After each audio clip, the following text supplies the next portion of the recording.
운다자. 너 지금 뭐 하는 건 짓이야? 너 지금 뭐 하는 짓이야? 2022년 11월의 어느 주말, 친정 마당에는 김장 냄새가 가득했고 엄마와 나는 새벽부터 배추를 씻고 버무리느라 허리를 펼 틈도 없었다. 붉은 양념이 묻은 손으로 이마의 땀을 닦으며 먹고 싶던 파김치통을 드는 순간 엄마가 말했다. 그거 준혁이 거야. 나는 손에 든 파김치통을 마당 바닥에 내던졌다. 플라스틱 통의 뒹그는 소리와 함께 붉은 김치가 사방으로 튀었다. 이제 더는 참지 않아. 엄마 딸 안 해.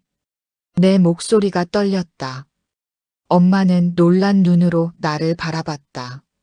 40년을 살면서 단 한 번도 엄마에게 소리를 지른 적 없던 내가 그날 처음으로 폭발했다. 안녕하세요. 감성 FM 장마철입니다.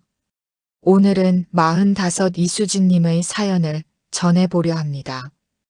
구독과 좋아요는 사랑입니다. 지금부터 시작할게요. 동생 준혁이가 태어난 날 온 집안이 들썩였다. 아빠는 하던 일도 멈추고 달려왔고 할머니는 눈물을 흘리며 감사기도를 드렸다. 우리 집의 대가 끊기지 않았다며 동네방네 떡을 돌렸다. 오늘은 바로 나의 남동생 준혁이가 태어난 날이었다. 수진아, 오늘부터 너는 할머니 방에서 자는 거야. 엄마는 갓 태어난 준혁이를 품에 안은 채 나를 내려다봤다. 엄마 품이 그리웠지만 더 이상 그곳은 내 자리가 아닌 준혁이의 자리였다. 할머니는 나를 데리고 작은 안방으로 갔다. 낡은 이불과 오래된 장롱 냄새가 나는 그곳이 내 새로운 보금자리였다. 할머니는 손녀인 나에게 다정했지만 마음속 1순위는 언제나 귀한 손자 준혁이었다. 할매 물 줘. 5살이 된 준혁이가 부엌에서 소리쳤다. 할머니는 내가 그려주던 그림을 보던 중이었지만 즉시 일어나 부엌으로 갔다. 준혁이 손에 물컵을 쥐어주고 머리를 쓰다듬으며 우리 도령님 목 마르셨지 하며 웃으셨다.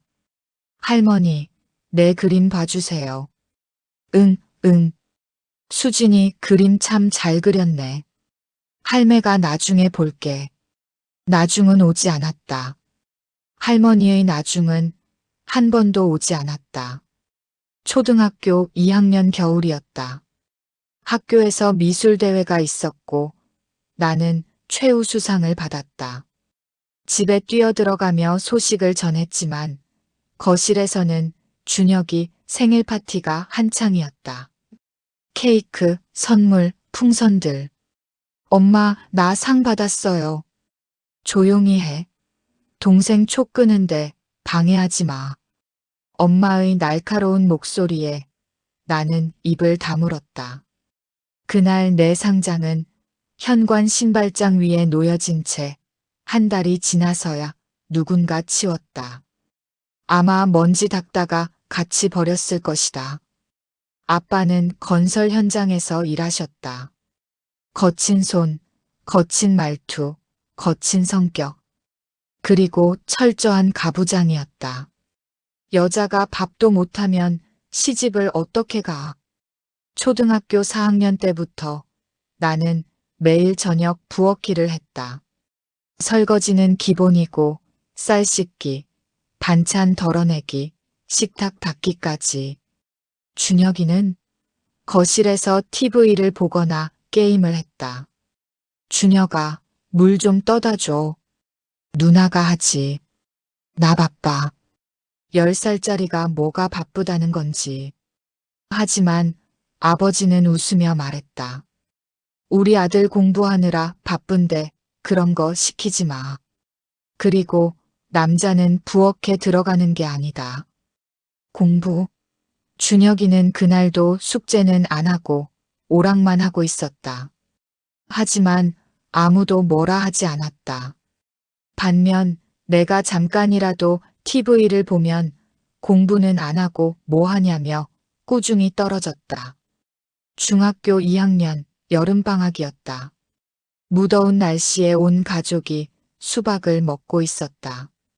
준혁이가 수박 겉껍질을 바닥에 던졌고 엄마가 말했다. 수진아, 저거 좀 치워라. 왜 내가 치워? 준혁이가 버린 건데. 순간 아빠의 주먹이 식탁을 쳤고 수박 접시가 덜컹거렸다. 이 계집애가 동생이 버린 거 치우는 게 그렇게 싫어? 너가 누나면 당연히 동생 뒷바라지를 해야지. 아빠, 그게 무슨. 입 닥쳐. 계집애가 말대꾸까지 하면 못 써.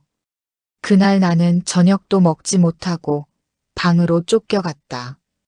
준혁이는 거실에서 킥킥거리며 웃고 있었다. 8살짜리 꼬마가 자기 누나가 혼나는 걸 보며 즐거워하는 모습을 보며 나는 처음으로 동생이 미웠다.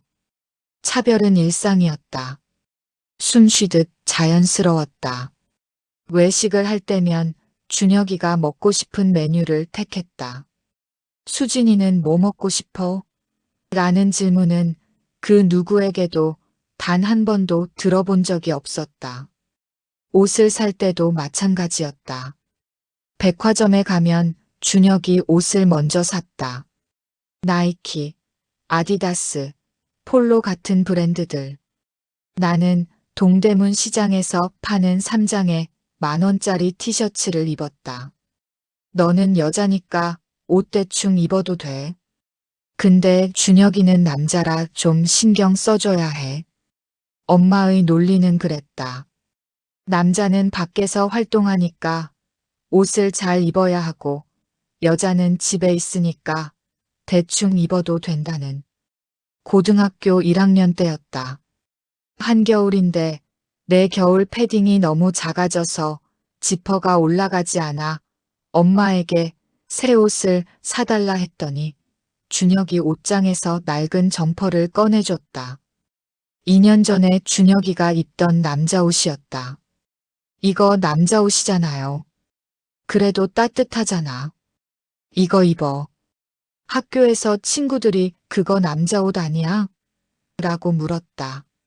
나는 오빠 옷이라고 거짓말했다.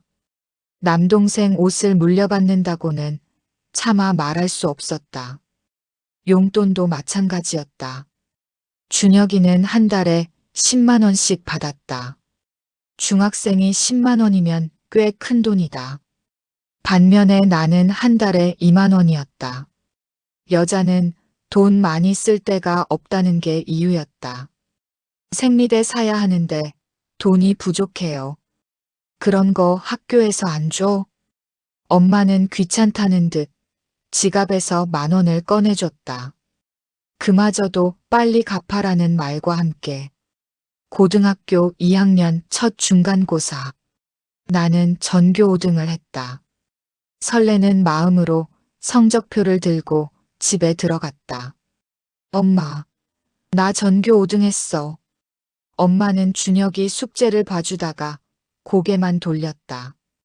그래, 잘했네. 그게 끝이었다. 축하한다는 말도 대단하다는 말도 없었다.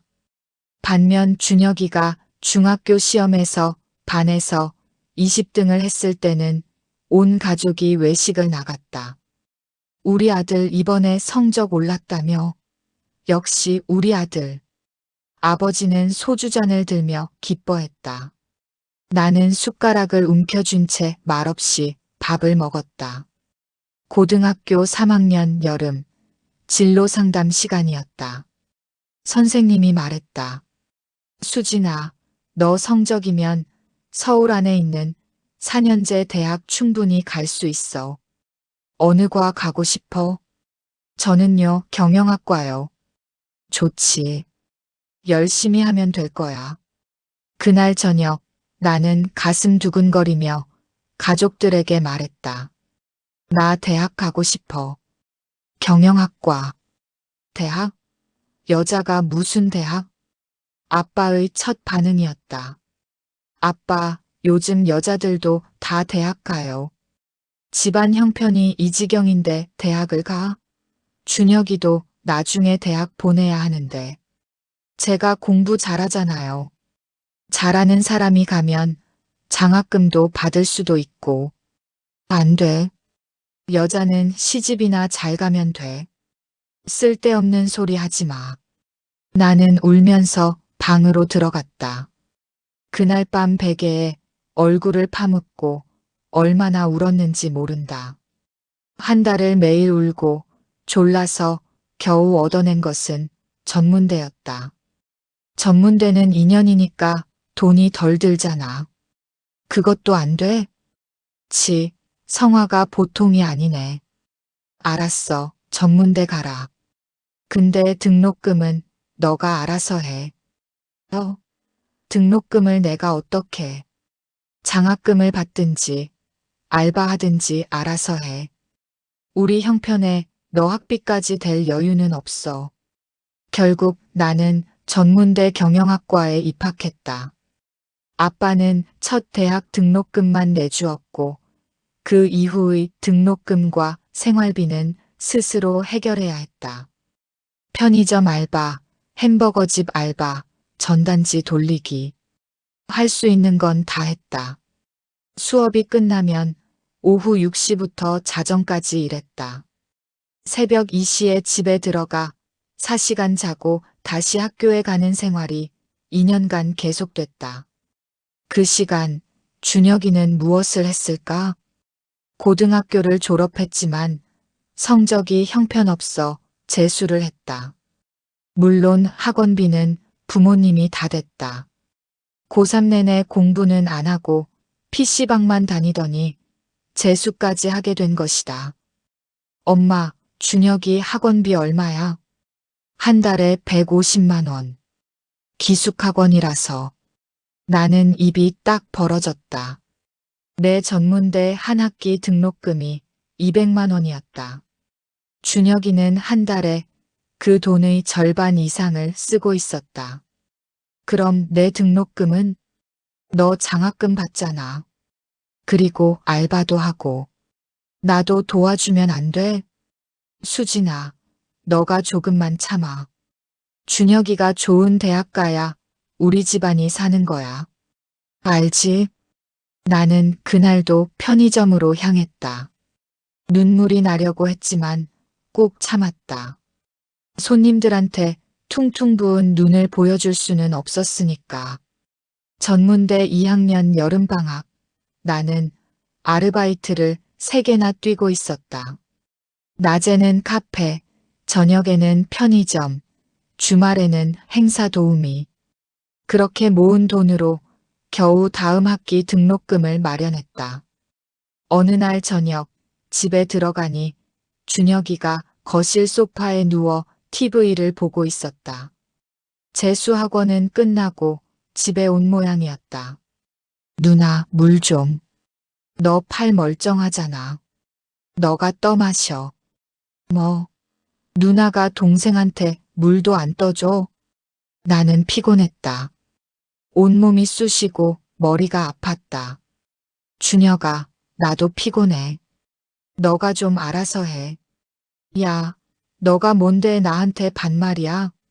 순간 준혁이가 벌떡 일어났다. 그때 준혁이는 키가 180이 넘었고 나를 내려다봤다. 반말은 너가 먼저 했잖아. 내가 남잔데 당연한 거 아냐? 여자가 남자한테 반말하면 안 되지. 준혁아, 너 지금 제정신이니? 제정신 아닌 건 누나야. 여자 주제에 대학까지 가고 알바한다고 맨날 집에 늦게 들어오고 부모님 속만 썩이고. 그 순간 머리끝까지 화가 치밀었다. 내가 부모님 속을 썩여? 너가 공부는 안 하고 PC방만 다녀서 재수하는 건? 야, 남자는 좀 늦게 피는 거야. 여자가 뭘 알아. 너는 엄마 아빠한테 용돈도 받고 학원비도 받고 모든 걸 다 해주는데. 그게 당연한 거지. 내가 이 집안의 대를 이을 아들인데. 나는 웃음이 나왔다. 비참한 웃음이었다. 대를 잇겠다고? 성적은 바닥이고 재수나 하면서. 인연이. 준혁이가 손을 들었다. 나를 때리려는 것이었다. 나는 뒤로 물러섰고 그때 엄마가 부엌에서 뛰어나왔다. 야, 수진아, 너가 동생한테 왜 그래? 엄마, 준혁이가 날 때리려고 해. 너가 동생 화나게 했으니까 그렇지. 수진아, 넌 누나야. 너가 좀 참아야지. 나는 더 이상 말이 나오지 않았다. 엄마는 내가 맞을 뻔했는데도 내게 참으라고 했다. 더 이상 그 집에서 살 수 없다는 생각에 집을 나왔다.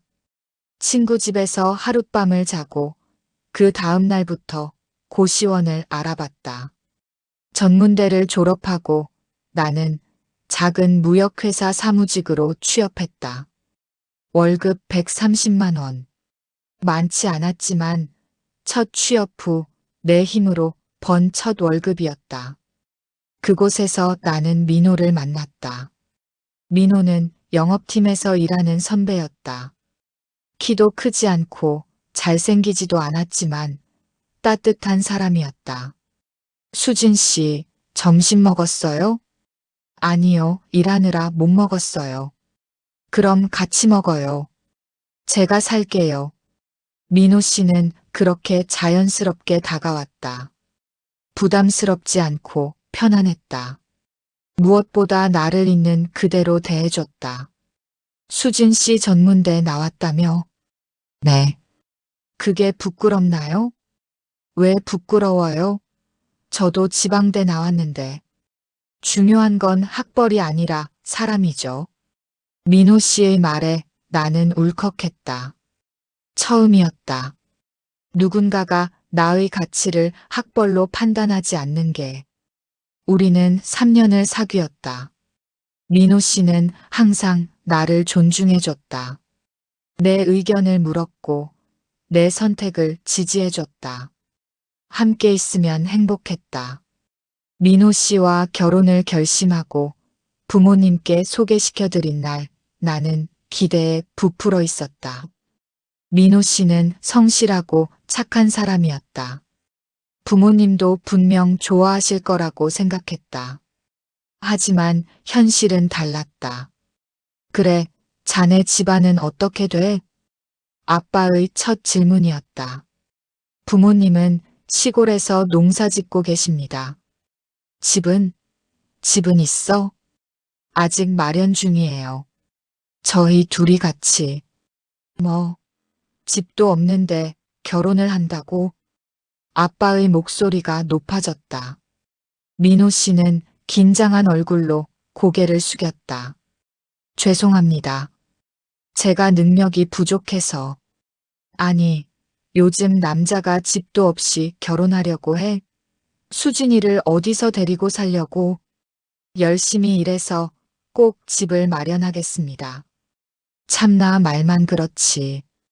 보나마나 우리 딸 고생시킬 것 뻔해. 엄마도 한마디 거들었다.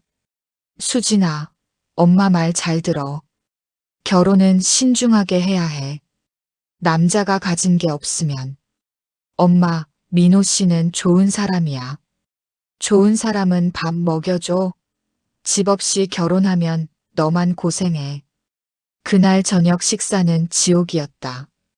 민호 씨는 식사 내내 고개를 들지 못했고 부모님은 계속 무시하는 말만 늘어났다. 집으로 돌아가는 길 민호 씨가 말했다. 수진아, 미안해. 내가 부족해서. 아니야. 부족한 게 아니라 우리 부모님이 너무하신 거야. 그래도 부모님 마음을 이해해. 평생 키운 딸을 시집 보내는데 걱정되시는 거지. 민호 씨는 착했다. 너무 착해서 서러웠다. 결국 부모님을 설득하는데 6개월이 걸렸다. 매주 찾아가서 울고 빌었고 민호 씨도 함께 가서 고개를 숙였다. 알았어. 결혼해. 대신 혼수는 기대하지 마. 아빠의 허락은 그렇게 떨어졌다. 혼수? 남자가 집을 못 사는데 우리가 뭘 해줘? 너희끼리 알아서 해. 아빠. 다른 건 몰라도 기본적인 가전제품이나 이불 정도는 없어. 우리도 준혁이 대학 보내느라 돈이 하나도 없다. 나는 말문이 막혔다. 주변 친구들은 결혼할 때 부모님이 가전제품, 가구, 살림살이를 다 해주셨다. 심지어 차까지 사준 친구도 있었다.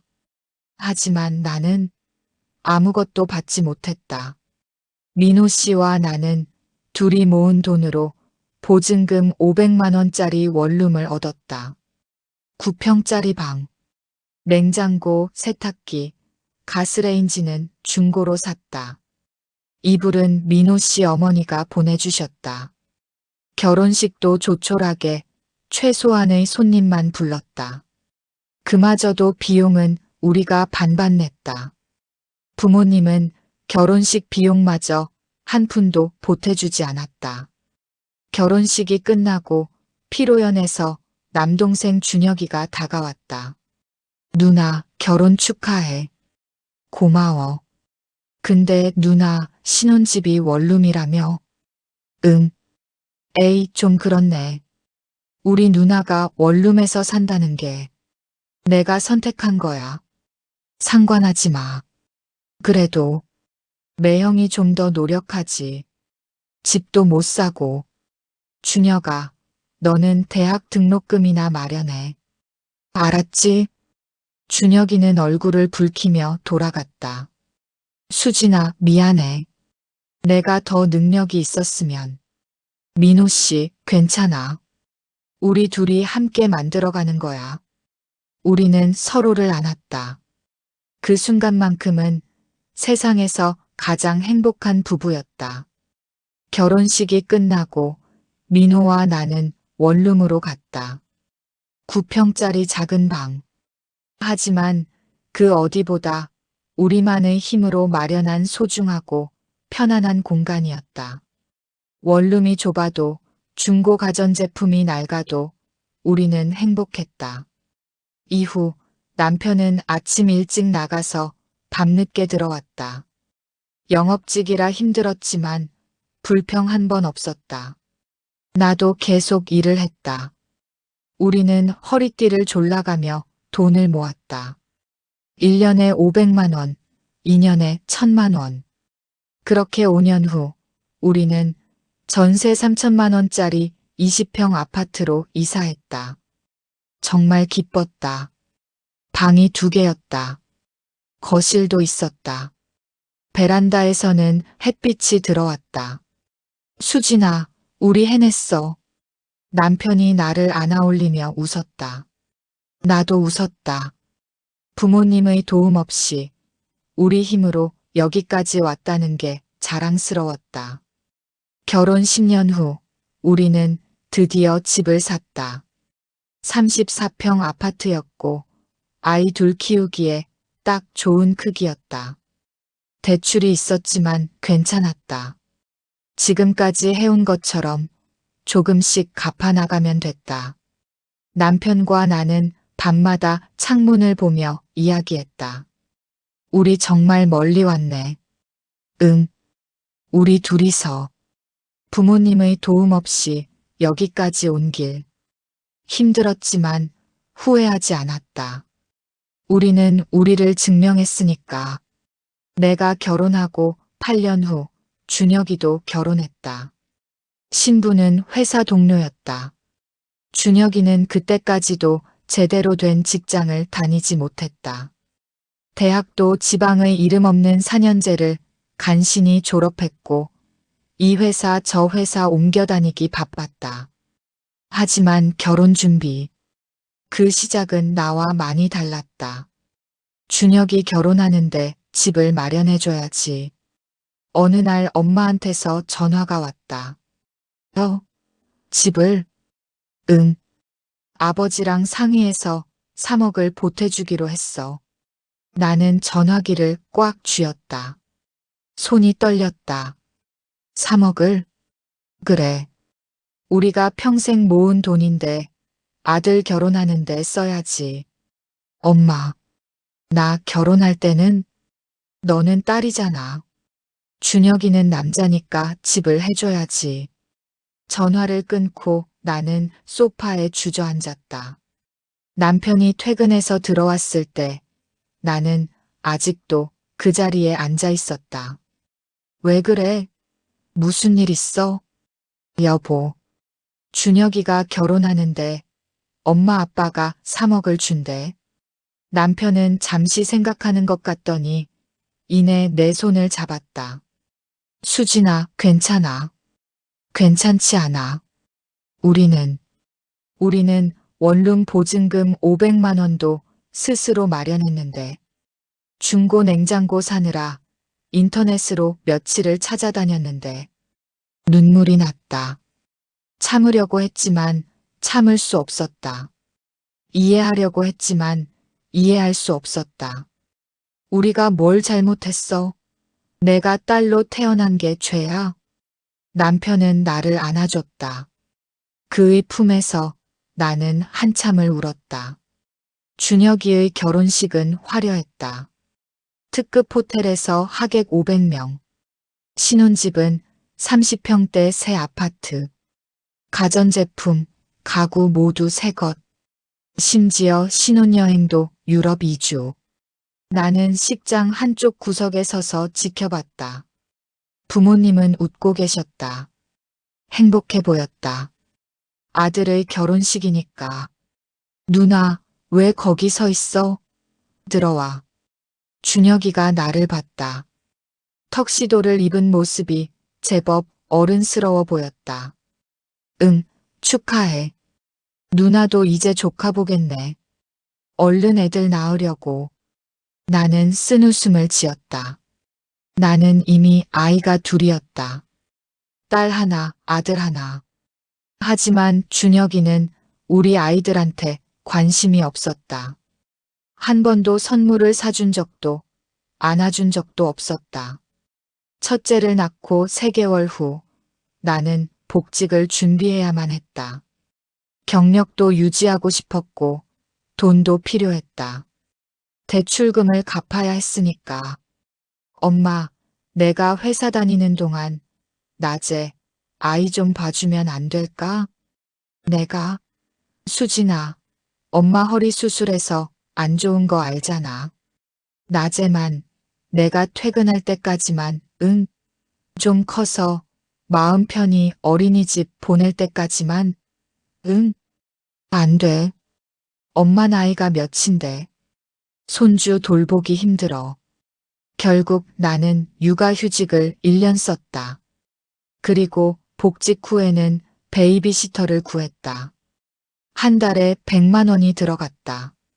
둘째를 낳았을 때도 마찬가지였다. 엄마는 허리가 아프다며 거절했다.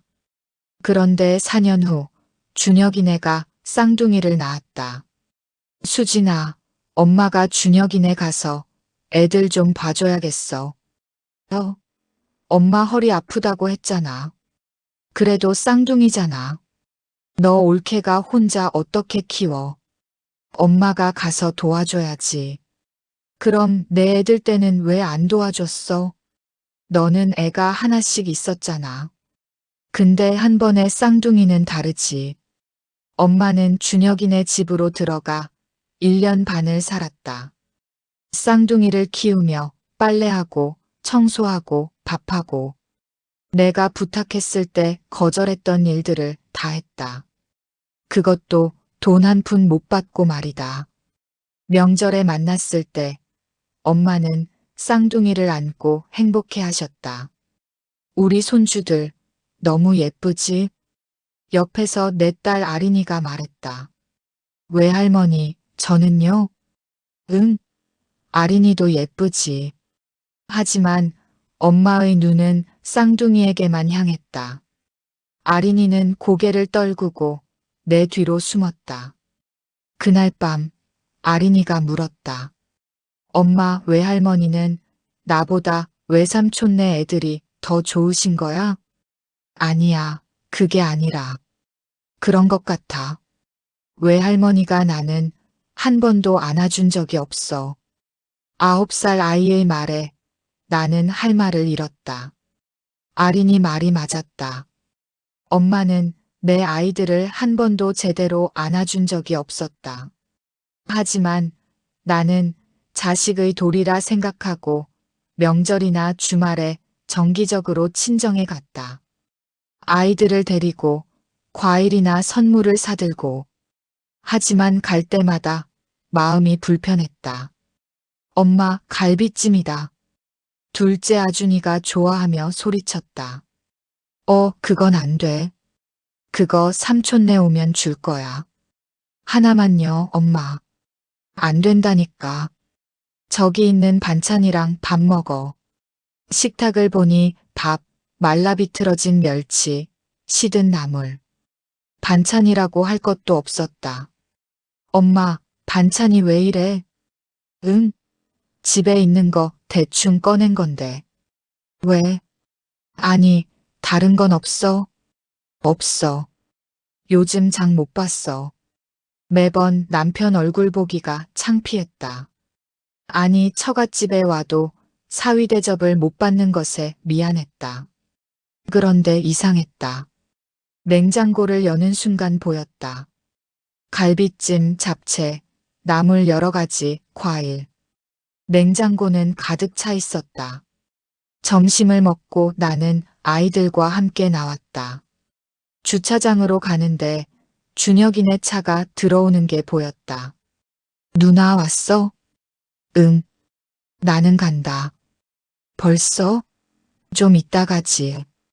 아니, 애들 학원 가야 해서. 거짓말이었다. 그냥 있고 싶지 않았다. 다음 주 엄마한테서 카톡이 왔다.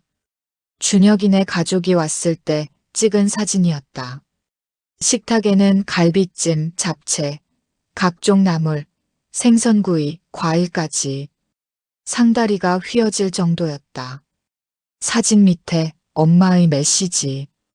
오늘 준혁이네 왔다 갔어. 애들이 밥 잘 먹어서 좋더라. 나는 핸드폰을 던지고 싶었다. 갑자기 동생이 미워지며 아빠가 쓰러진 3년 전이 생각났다. 뇌출혈. 건설 현장에서 일하다가 갑자기 쓰러져서 병원에 실려갔다. 수진아, 아빠가 큰일 났어. 빨리 와. 엄마의 다급한 목소리에 나는 회사를 조퇴하고 병원으로 달려갔다. 중환자실. 산소호흡기를 끼고 누워 계신 아버지. 어떻게 된 거야? 의사가 수술해야 한대. 근데 수술비가 얼마인데요? 1,500만 원. 나는 남편에게 전화했다. 남편은 망설임 없이 일단 수술부터 하라고 했다. 우리는 그동안 모아둔 돈에서 500만 원을 보냈다. 많은 돈은 아니었지만 우리가 할 수 있는 최선이었다. 수술은 성공했지만 계속적인 재활이 필요했다. 6개월간 병원에 입원해야 했다. 그 6개월 동안 나는 매일 병원에 갔다. 회사가 끝나면 병원으로 가서 아버지를 씻기고 대소변을 받아내고 밥을 먹였다. 주말에는 하루 종일 병원에 있었다. 부모님이 그렇게 사랑하는 준혁이는 한 달에 한두 번 얼굴을 비췄다. 매형, 미안해요. 회사 일이 바빠서. 괜찮아. 남편이 대신 대답했다. 나는 말할 기운도 없었다. 어느 날 엄마가 말했다.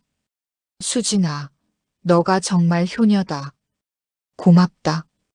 엄마, 준혁이는? 준혁이도 아들인데 왜 안 와? 준혁이는 바쁘잖아. 너도 알잖아. 나도 바빠. 나도 회사 다니고 애들 키우고 집안일까지 하는데. 그래도 넌 딸이니까. 딸이 부모 챙기는 게 당연하지. 당연하다. 그 말이 가슴에 비수처럼 꽂혔다. 급할 때는 나부터 찾아놓고 한다는 말이 딸이니까 당연하다고, 아들은 바쁘니까 괜찮다고. 아버지가 퇴원하는 날 병원비 정산을 했다. 총 2,500만 원. 보험으로 일부는 처리됐지만 500만 원이 남았다. 수진아, 미안한데 돈 좀 보탤 수 있어? 엄마, 이미 500만 원 줬잖아. 그래도 부족해. 조금만 더. 준혁이는 집도 샀고 애들도 있고 해서 여유가 없겠지. 나는 웃었다. 기가 막혀서. 엄마, 나도 집 대출 있고 애들 있어. 그래도 넌 형편이 좀 나으니까. 결국 나는 추가로 200만 원을 더 보탰다. 총 700만 원. 준혁이가 낸 돈, 0원. 그렇게 시간이 흐르고 어느덧 달력은 1년의 끝자락으로 향하고 있었다. 매년 김장철이 되면 엄마는 나를 불렀다. 나는 매년 그렇듯 엄마와 함께 김장을 도왔다. 배추 다듬고 양념 만들고 김치 버무리고 하루 종일 서서 일했다. 허리가 아프고 손이 시렸지만 효도라고 생각했다. 준혁이는 늘 올케랑 같이 늦게 와서 조금 거들다가 약속 있다며 먼저 돌아갔다. 어떤 해는 아예 오지도 않았다. 엄마, 준혁이는? 애들이 바쁘니까 그러는 거지, 뭐. 또 바쁘다는 이유. 나는 안 바쁜가? 올해도 어김없이 김장철이 왔다. 수진아, 이번 주 토요일에 김장할 건데. 알겠어, 갈게.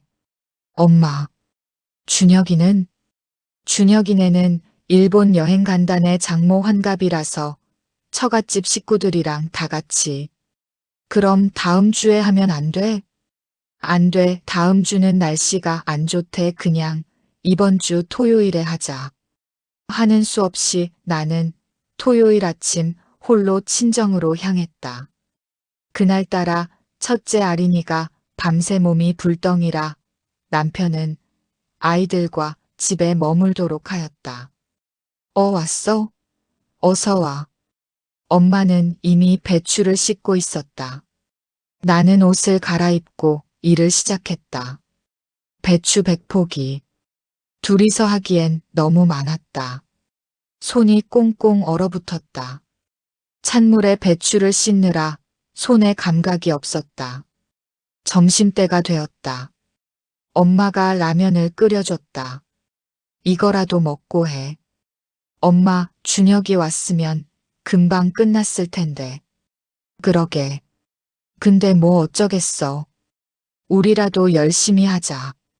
오후 내내 김치를 버무렸다. 손이 다 퉁퉁 붓고 빨개졌다.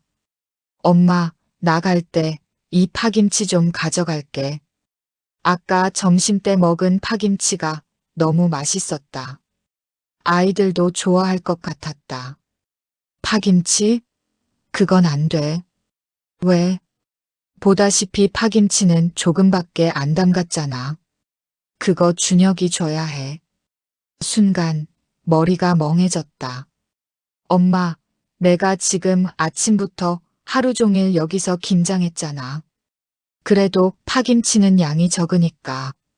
준혁이 주고 너는 배추김치 많이 가져가. 준혁이는 일본 여행 가서 놀고 있는데 굳이 그렇게까지 챙겨야 해?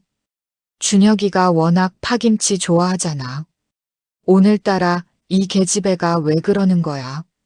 그 순간 심장이 쿵쾅거리고 얼굴이 달아오르고 머릿속에서 삐소리가 아주 크게 들려왔다.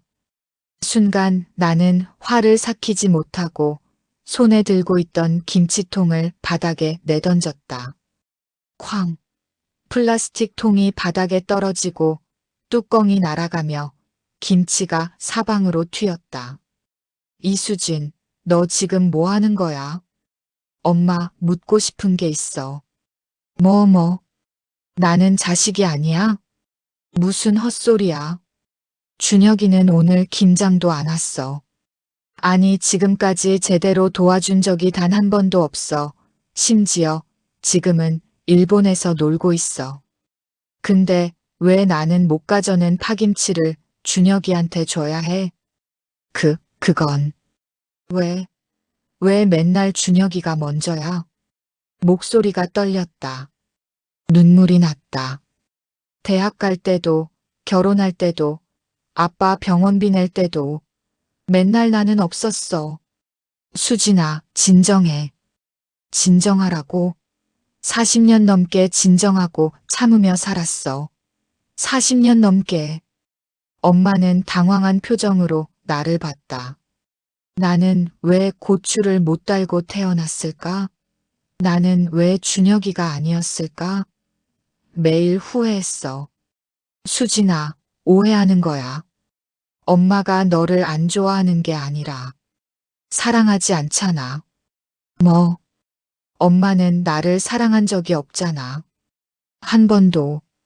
그리고 내 새끼들도. 엄마의 얼굴이 굳어졌다. 이수진, 넌 지금 엄마한테 무슨 말을 하는 거야? 사실이잖아. 엄마가 평생 준혁이만 바라볼 때 뒤에서 엄마의 사랑을 애타게 구걸하는 딸을 본 적 있어? 난 그냥 식모잖아. 이 집 식모. 넌 딸이니까. 딸은 원래 집안일을 도와야 하는 거야. 왜 딸은 도와야 해? 그게 당연한 거잖아. 당연하지 않아. 나는 소리쳤다. 평생 처음으로 엄마한테 소리를 질렀다. 나도 엄마 자식이야. 나도 사랑받고 싶었어. 나도 대학 가고 싶었고, 혼수 받고 싶었고, 엄마가 내 아이들 돌봐주길 바랬어. 수진아. 근데 엄마는 한 번도 내 편이 아니었어요. 맨날 준혁이만. 아들밖에 몰랐어. 엄마의 눈에도 눈물이 고였다. 엄마도 어쩔 수 없었어. 할머니가, 아버지가 그렇게 원했으니까. 그게 변명이야? 엄마도 여자잖아. 엄마도 차별받으며 살았잖아. 근데 왜 나한테도 똑같이 해? 엄마는 대답하지 못했다. 나는 가방을 들었다. 이제 안 올 거야. 딸 죽었다 생각해. 아니 원래 없었다 생각해. 수진아. 김장도 명절도 아무것도 안 올 거야. 이제 고추 달린 준혁이만 자식이라 생각해 평생. 이수진. 당장 거기서. 나는 돌아보지 않았다. 현관문을 박차고 나왔다. 계단을 내려가면서 눈물이 쏟아졌다. 42년 만에 처음으로 나는 자유로웠다. 그날 이후 나는 진짜로 친정과 연락을 끊었다. 엄마한테서 전화가 왔다. 받지 않았다. 문자가 왔다. 읽지 않았다. 아버지한테서도 전화가 왔다. 그것 또한 받지 않았다. 누나, 무슨 일이야? 엄마가 울고 있다는데. 준혁이한테서 카톡이 왔다. 나는 답장을 보냈다. 내 인생에 간섭하지 마. 너네끼리 잘 살아. 누나, 진정해. 부모님이 많이 상처받았어. 내가 받은 상처는 42년 동안 받은 상처는 생각 안 해? 그게 무슨. 나는 준혁이를 차단했다. 남편은 걱정스러운 얼굴로 물었다. 괜찮아? 나중에 후회하는 거 아냐? 후회 안 해. 이미 42년을 후회하며 살았어. 이제는 내 인생을 살고 싶어.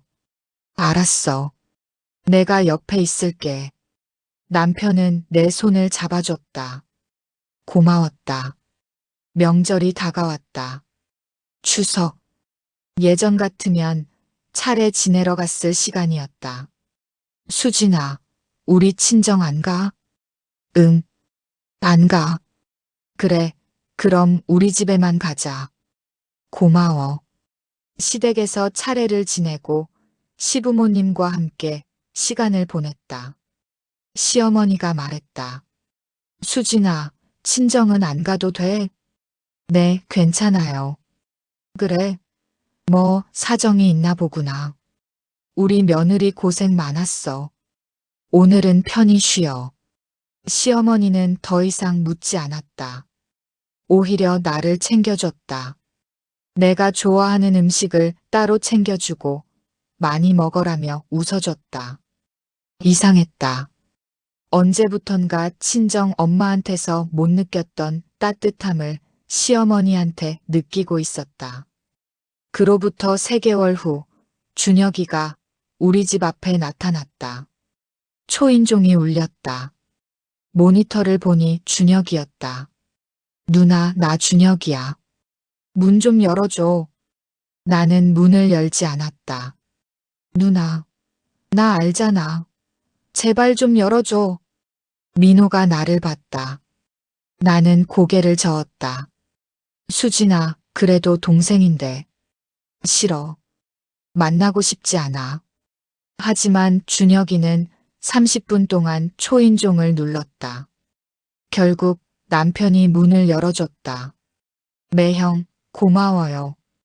준혁이가 들어왔다. 나는 소파에 앉은 채 눈도 마주치지 않았다. 누나, 왜 이래? 엄마 아빠가 얼마나 걱정하시는데. 나는 아무 말도 하지 않았다. 누나, 대답 좀 해. 그 사람들은 너만 있으면 돼. 그니까 너나 잘해. 누나. 준혁이의 목소리가 커졌다. 누나가 지금 부모님한테 하는 게 맞아? 효도는 안 할 망정 상처를 주면 어떡해? 나는 천천히 고개를 들었다. 효도? 그래, 효도. 부모님이 날 낳아주시고 키워주셨는데. 너는 효도했어? 나는. 넌 아빠 병원비 한 푼 안 냈잖아. 김장도 안 도왔잖아. 명절에도 늦게 오고 빨리 갔잖아. 그건 바빠서. 나는 안 바쁘니? 나도 일하고 애들 키우고 집안일도 하는데. 그래도 누나는 딸이니까. 그 말이 나오는 순간 나는 폭발했다. 딸이면 다야? 딸이면 차별받아도 돼? 딸이면 희생해야 돼? 누나, 진정해. 진정하라고. 넌 평생 특혜 받으며 살았잖아. 대학도, 결혼도, 모든 게 다. 그게 무슨. 엄마 아빠가 너한테 3억 줬을 때 너 나한테 미안하다는 말 한마디라도 했어? 준혁이는 입을 다물었다. 없지. 당연하다고 생각했지. 아들이니까. 누나, 나는 그런 의도가 없다고. 웃기지 마. 넌 평생 나를 무시했어. 누나가 아니라 하녀처럼 대했지. 언제 내가 물 떠오라고 했잖아. 내가 바쁘다니까 여자가 그것도 못하냐고 했잖아. 준혁이의 얼굴이 붉어졌다. 누나, 그건 내가 어려서. 지금도 똑같잖아. 넌 변한 게 하나도 없어. 나는 일어섰다. 이제 나가줘. 다시는 오지 마. 누나. 나한테 누나라고 부르지도 마. 너는 이제 내 동생이 아니야. 누나, 제발. 나가. 민호가 준혁이를 문 밖으로 안내했다. 문이 닫히는 순간 나는 주저앉았다. 수진아. 남편이 나를 안아줬다. 6개월이 흘렀다. 평온한 시간이었다. 친정과의 연락을 끊고 나니 오히려 마음이 편했다. 더 이상 차별받지 않아도 됐고 상처받지 않아도 됐다. 아이들도 물었다. 엄마, 우리 외할머니 집 안 가요? 응, 이제 안 가. 왜요? 엄마가 그쪽에서 행복하지 않아서. 아린이는 고개를 끄덕였다. 저도 거기 가면 기분이 안 좋았어요. 외할머니가 저한테는 관심이 없으시니까.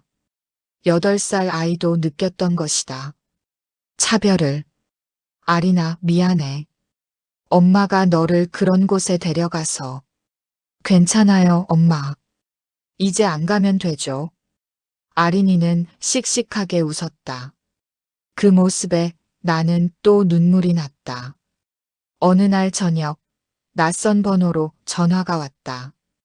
받지 않으려다가 혹시나 싶어 받았다. 여보세요? 수진아, 나다. 아빠. 아빠의 목소리였다. 뇌출혈 후유증으로 말이 약간 어눌했지만 아버지였다. 수진아, 아버지 말 좀 들어봐. 할 말 없어. 제발. 5분만. 나는 한숨을 쉬었다. 말해. 수진아, 아버지가 잘못했다. 순간 귀를 의심했다. 아버지가 잘못했다고? 뭐? 아버지가 너한테 미안하다. 너를 차별했다. 그게 잘못된 거였어. 아버지가 병원에 누워있을 때 많이 생각했다. 누가 날 간병했는지, 누가 병원비를 냈는지. 아버지의 목소리가 떨렸다. 준혁이가 아니고 너였어. 너였는데. 나는 전화기를 꽉 쥐었다. 아빠, 지금 사과하는 거야? 그래. 미안하다.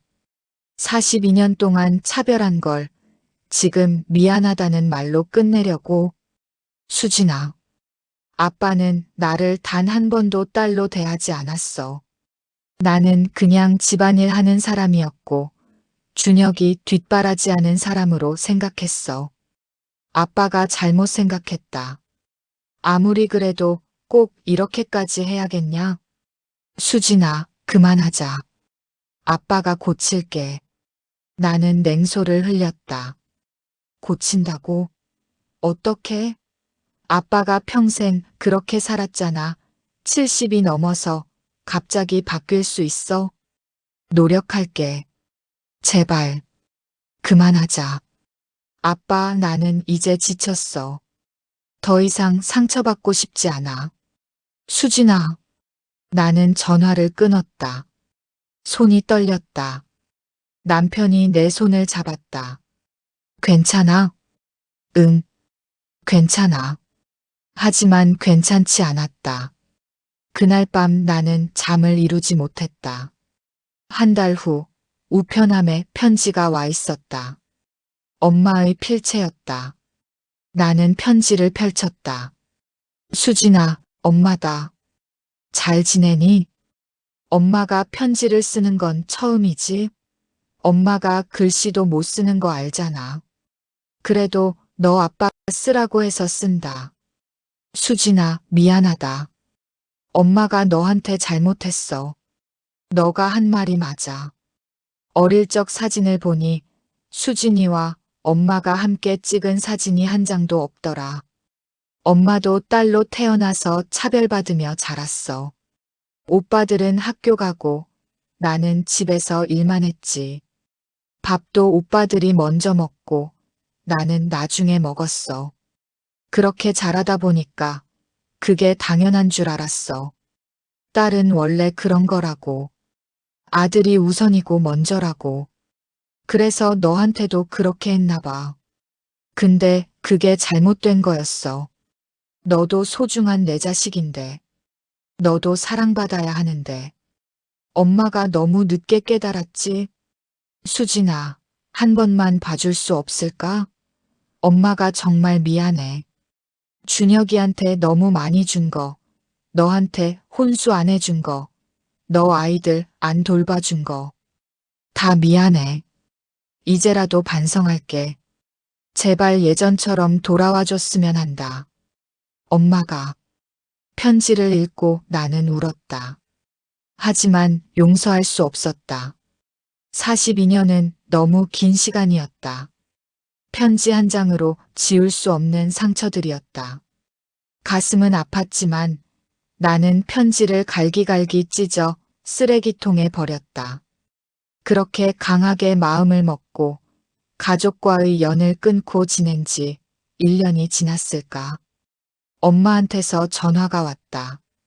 1년 동안 받지 않은 전화였지만 그날따라 기분이 쇠하고 왠지 받아야만 한다는 생각이 들며 수화기를 들었다. 여보세요? 수진아. 엄마의 목소리는 울고 있었다. 준혁이가 큰일 났어. 왜? 무슨 일인데? 회사 돈을 횡령했단다. 그래서 경찰한테 잡혀갔어. 3억이 넘는데. 3억. 결혼할 때 부모님이 준 돈과 같은 금액이었다. 그래서? 수진아, 제발 도와줘. 돈 좀 빌려줘. 싫어. 수진아. 엄마, 나는 준혁이 누나 아니야. 그래도 동생인데. 피를 나눈 동생인데. 피를 나눴다고 다 가족인가? 수진아, 제발. 제발 부탁이야. 엄마의 목소리는 절박했다. 얼마가 필요한데? 일단 5천만 원만. 나는 웃었다. 엄마, 나한테 5천만 원 있을 것 같아? 나도 대출 갚아야 하고 애들 교육비에 생활비에 빠듯하게 살아. 그래도 김서방이 직장 다니잖아. 대출해서라도 좀. 안 돼. 절대 안 돼. 이수진, 넌 계집애가 왜 그렇게 매정하니? 매정한 건 엄마지.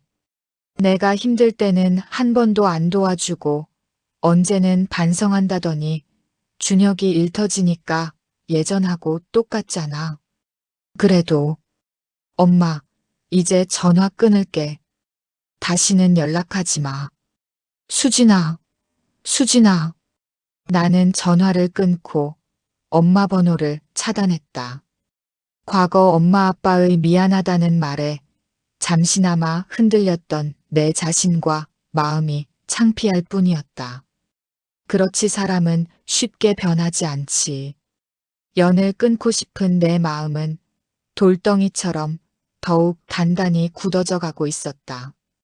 그렇게 부모와 동생과 연을 끊고 지낸 지 3년이란 시간이 흘렀다.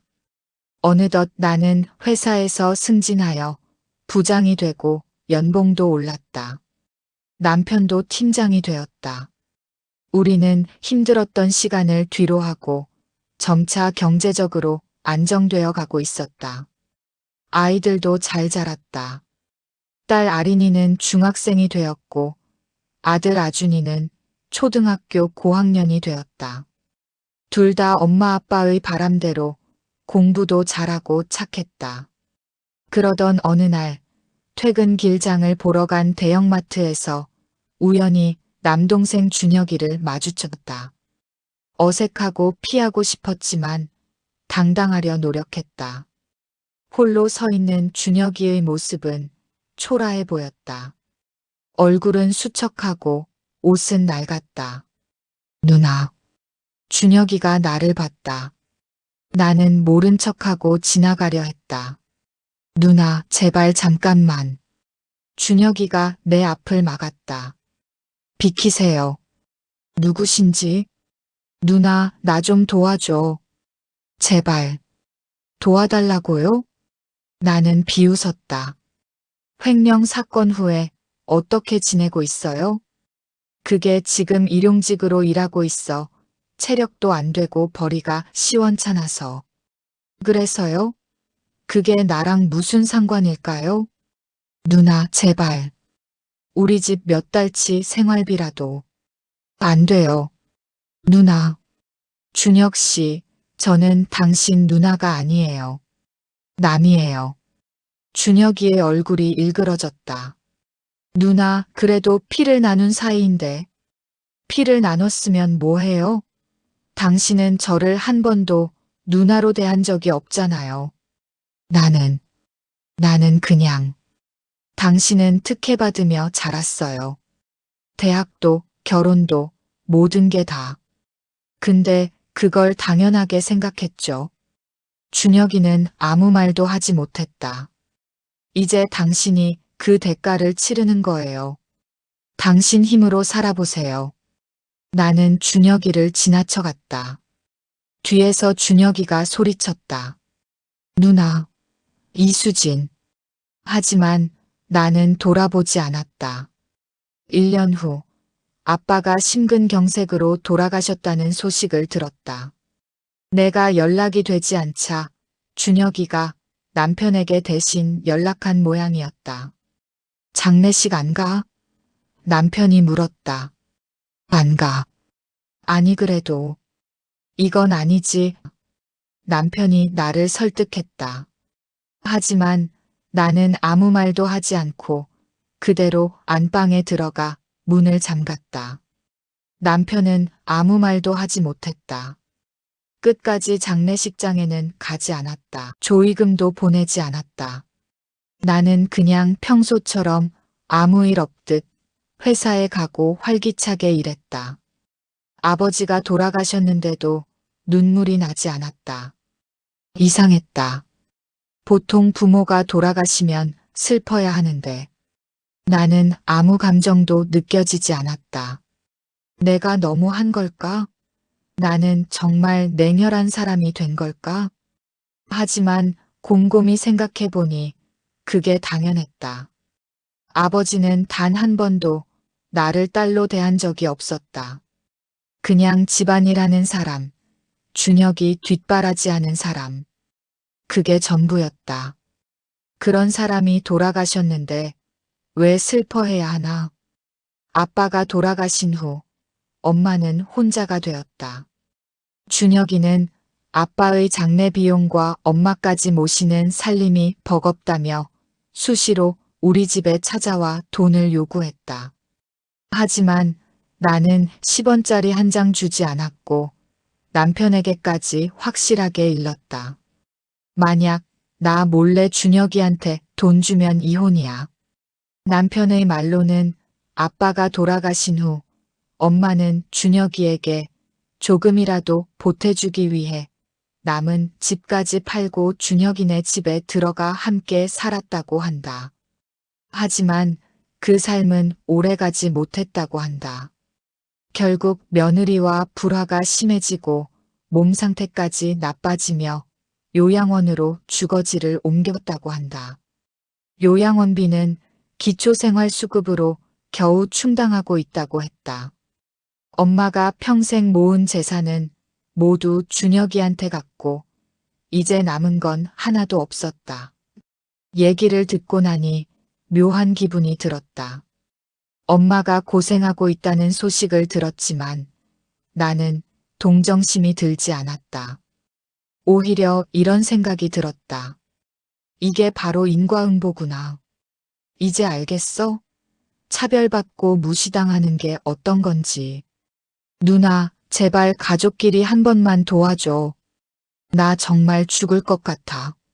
제발. 준혁이한테서 마지막 문자가 왔다. 나는 답장을 보냈다. 진짜 가족은 혈연이 아니라 서로 존중하고 사랑하는 사람들이에요.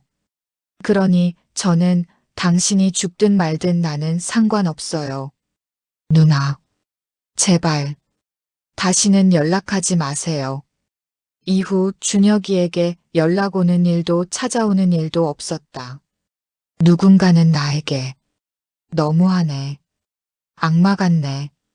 꼭 그렇게까지 해야 했냐라고 말할 수 있겠지만 나는 나의 행동들에 대해 전혀 후회하지 않는다.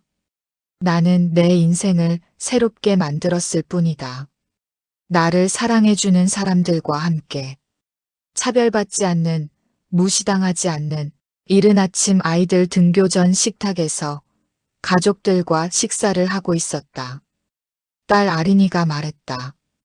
엄마 나 먹고 싶은 거 있는데. 그래 말해봐. 엄마가 저녁에 해놓을게. 뭐 먹고 싶은데? 파김치. 파김치. 남편이 옆에서 웃는다. 파김치? 갑자기 왜? 뭘 왜야? 나 원래 좋아했는데 엄마가 언제부턴가 안 해줬잖아. 그랬구나. 지난 시간 친정과 연을 끊은 날 동안 파김치와도 연을 끊고 지냈었구나. 그래, 딸이 먹고 싶다는데. 그래. 파김치 담아야지. 파김치가 무슨 잘못인가. 그날 오후 부엌에서 혼자 쪽파를 다듬으며 나도 모르게 이렇게 중얼거렸다. 이런 망할 놈의 파김치.